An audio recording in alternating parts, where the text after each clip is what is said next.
بسم اللہ الرحمن الرحیم۔ 6 ماہ کے سفر کے بعد عبداللہ ابن عفیف اسدی جب واپس اپنے شہر کوفے پہنچے تو دیکھا کہ کوفے کے بازار بند ہیں، کوئی مرد شہر میں نظر نہیں آ رہا تھا۔ اس نے سوچا شاید کوئی بیماری آئی ہے جو ہر کوئی چھپا ہوا ہے۔ جیسے ہی اپنے گھر پہنچا تو اپنی بیٹی سے پوچھنے لگا، بیٹی کوفے والے کہاں چلے گئے؟ اس کی بیٹی کہنے لگی، بابا تھوڑے سے ہی فاصلے پر ایک بیابان ہے جس کو کربلا کہتے ہیں، وہاں کسی باغی نے حکومت کے خلاف خروج کیا ہے اور یزید کا حکم ہے کہ جو مرد اس باغی کو قتل کرنے کے لیے میدان میں نہیں آئے گا اس کا سر تن سے جدا کر دیا جائے گا۔ بابا آپ بھی جلدی سے چلے جائیں، کہیں کوئی مخبری نہ کر دے۔ عبداللہ نے سوچا یہ کون باغی ہے جس کو مارنے کے لیے اس طرح سے لوگوں کو لے جایا جا رہا ہے۔ بالآخر وہ تلوار لے کر جیسے ہی گھر سے باہر نکلنے لگا تو اس کی بیٹی کہنے لگی، بابا جنگ میں مال غنیمت بھی ملتا ہے، دیکھیے گا اگر یمنی عقیق ملے تو میرے لیے لے کے آئیے گا۔ بس پھر گھوڑے پر بیٹھ کر عبداللہ کربلا کی طرف روانہ ہوا۔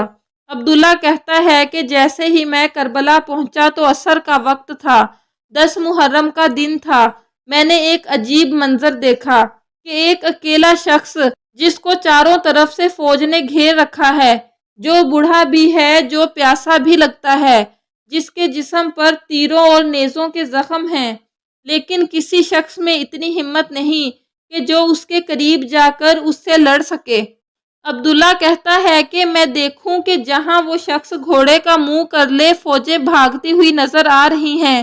میں نے لشکر سے پوچھا کہ کون ہے جس سے سب اتنا ڈر رہے ہیں؟ یزید کے ساتھیوں نے کہا کہ تمہیں معلوم نہیں، اس کا ایک بھائی عباس تھا اور یہ عرب کا بڑا بہادر ہے۔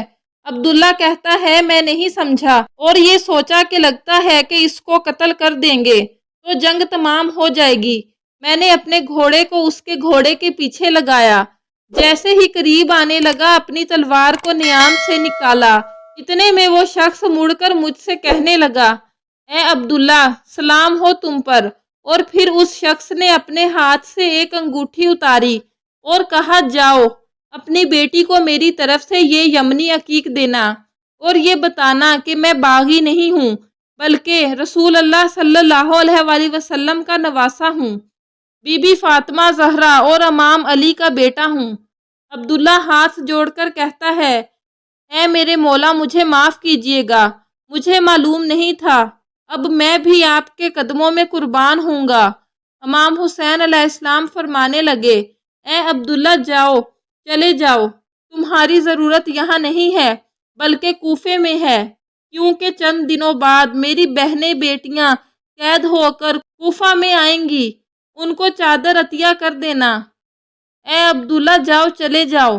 سلام ہو رسول اللہ صلی اللہ علیہ وآلہ وسلم کے خاندان پر، سلام ہو امام حسین علیہ السلام کی عظمت پر، سلام ہو ان بیٹیوں بہنوں پر جو اسلام کے لیے بے پردہ ہو کر کوفہ اور شام کے بازاروں میں پھرتی رہیں۔